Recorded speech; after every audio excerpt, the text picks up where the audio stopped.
안녕하세요. 주식클래스 노유정씨입니다. 오늘은 잠깐 짧은 팁 하나 알려드릴까 합니다. 주도주, 소유주, 우리가 늘 주식을 하면서 궁금한 거죠. 내 종목이, 내가 투자하는 기업이 주도주가 됐으면 좋겠고, 시장이 오를 때 내 주식이 소외받지 않았으면 좋겠습니다. 그래서 사실 내가 가는 방향 자체가 제대로 가고 있는 건지, 아니면 남들은 다 좋다는데 왜 내 종목만 오르지 않은 건지, 아니면 오늘 갑자기 이 종목 왜 올랐는지 궁금하죠. 근데 오늘은 아주 간단하게 어떤 그 시장에서 내가 어떤 편에 서 있는지를, 내가 동쪽인지 이스트인지 웨스트인지 한번 보는 방법을 잠깐 이야기해 보겠습니다. 자, 이렇게 이제 오늘 11월 마지막 거래일날 상승 종목 수인데요.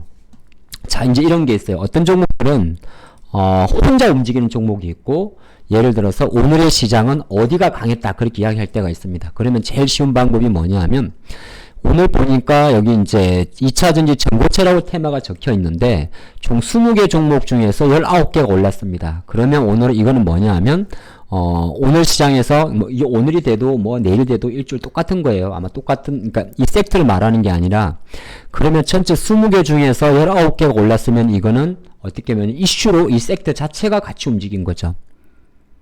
예, 그게 만약 한 종목이 내가 오르지 않았다면 그 종목은 전고체 배터리 관련해서 약할 수가 있습니다. 그리고 반대의 경우, 해운 같은 경우는 해운 업종으로 분류되어 있는 6개의 종목이 있는데, 이거는 이제 절대치는 아닙니다.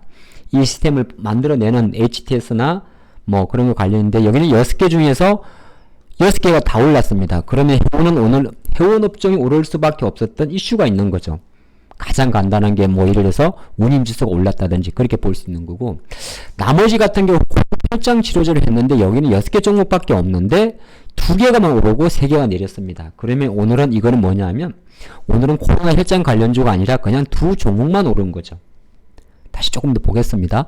전선 관련주가 7개 종목이 있는데 6개가 올랐고, 확률적으로 85%, 저는 보통 한 70% 이상까지는 보는데, 그러면 이거는 똑같습니다. 오늘 2차전지와 해운, 전선은 같은 섹터에 대한 호재성 재료로 움직였다 볼 수가 있습니다. 근데 반대의 경우는 이런 경우도 있을 수가 있어요.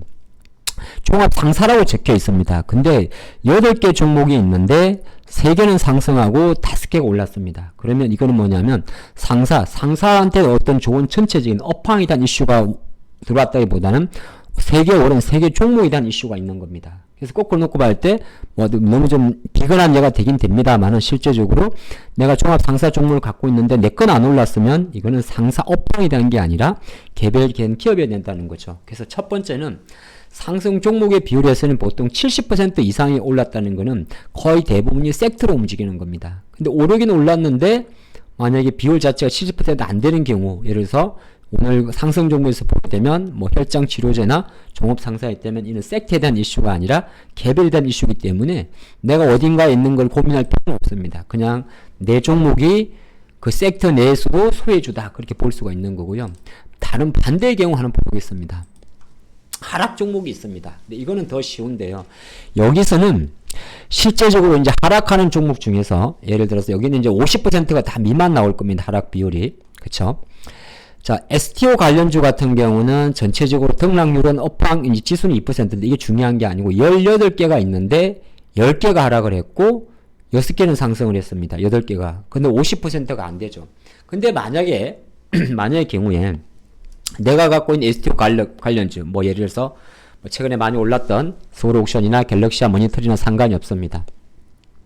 근데 이 종목이 올랐다면 한편으로는 이런 테마 같은 경우는 약간 테마의 로테이션도 생각해 볼 수가 있는 거고, 그렇죠? 왜냐하면 STO라든지 신종 테마 같은 경우는 계속 새로운 게 만들어지는 거거든요. 그래서 약간 이게 반반 정도가 있을 때는 어떻게 좀 해석을 하냐면, 절대치는 아닙니다만은 실제적으로 그 중에서도 순환이 돈다는 겁니다. 보통 새롭게 테마가 양성될 때 그런 현상이 좀 많이 생겨요.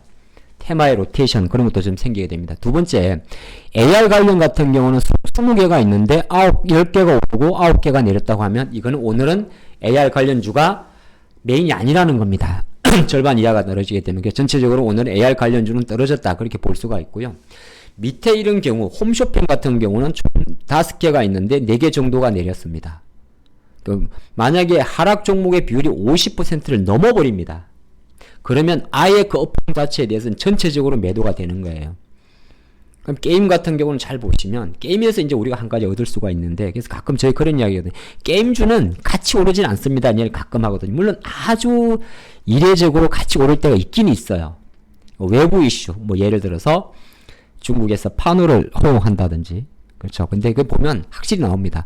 34개 종목이 있는데 16개가 오르고 16개가 내렸습니다. 그러면 물론 이걸 뭐 전체적으로 우리가 확인할 수는 없겠지만은 전체적으로 게임주들은 향후 투자를 할 때 게임주들은 항상 똑같이 움직이는 것보다는 개별로 움직임이 많기 때문에 게임주를 보시는 분들은 아무래도 게임 하나하나의 이슈, 어떤 신작이 개발되고 있고 어떤 상황인지를 확인한 게 좋다 그렇게 볼 수 있는데 이거는 게임만 그런 게 아니에요. 그건 왜 그러냐면 게임이라든지 웹툰 같은 경우는 그 개별 하나하나의 콘텐츠입니다. 그래서 그런 관점이 좀 생기는 흐름이 좀 있어요. 그래서 우리가 말할 때 오늘 보는 것은 게임, 뭐 웹툰, 아까 상승에서 봤던 뭐 코로나 치료제, 제약 이런 것들은 다 따로따로 움직이고요. 2차 전지라든지 상사, 해운, 전고체 이런 거는 같이 움직입니다. 앞서서 뭐 예고하고 여기 적혀 있다 보니까 드리는 거고. 그래서 오늘 이야기는 어떤 거냐면 한번 리뷰를 해보면 항상 상승 종목 수가 한 70% 이상 종목 수에서 그 개수가 나오면 그 섹터는 주도주가 되는 거고요. 거기서 만약에 내 종목이 그 섹터에 들어갔음에도 불구하고 오르지 못했으면 섹터 내에서도 메인이 아니라고 이렇게만 볼 수가 있고 하락 종목수 같은 경우는 실제적으로 50% 정도를 잡아가지고 50% 미만짜리가 좀 많은 경우 같은 경우는 종목수 그러니까 전체 종목수는 많은데 비율 자체가 이렇게 한쪽으로 쏠림이 없이 퍼져 있으면 여기도 있죠. 물론 그 섹터 전체적으로 지금의 메인이 아닌 것도 있습니다만은, 그건 어떤 테마를 선택하는 거냐면, 전체적으로 그들의 그 어떤 움직임 자체가 개별 재료가 하나하나 다 다르다 볼 수가 있습니다. 근데 기술주에서 뭐 말이 나왔으니까 조금 더 추가를 하면, 기술주에서 그런 일이 나올 때는 아직은 이런 새로운 기술에 대해서 완벽하게 정립이 되지 않았을 때 좀 발생을 합니다. 아직 전방 산업에 대해서. 예를 들어서 자동차 같은 경우는 대부분이 모 아니면 도로 움직입니다. 자동차는. 반도체도 모 아니면 도. 근데 반도체는 워낙 종목이 많기 때문에 그렇고 2차 전지 같은 경우는 거의 같이 움직이는데 물론 2차 전지도 지금은 퍼센테이지는 작게 이렇게 움직입니다만 이게 만약에 주도적으로 조금 더 힘을 받게 되면 실제적으로 받으면 받을수록 이게 개수는 높아집니다. 약할 때는 2차 전지도 지금처럼 이런 현상이 안 나오고요. 이런 현상으로 확 퍼져버립니다. 오르는 건 오르고 빠지는 건 빠지고. 자, 오늘 영상에서 한번 생각해 보시면 어쨌든 핵심은 그거예요. 상승 그룹이 많고 그 중에서 상승 종목의 비율이 많은 게 섹터에 대한 힘이다. 상승 비율은 많지만은 종목 수도 군집이 작으면 섹터보다는 개별이다. 한번 잘 되새겨 보시기 바랍니다. 내일 뵙겠습니다.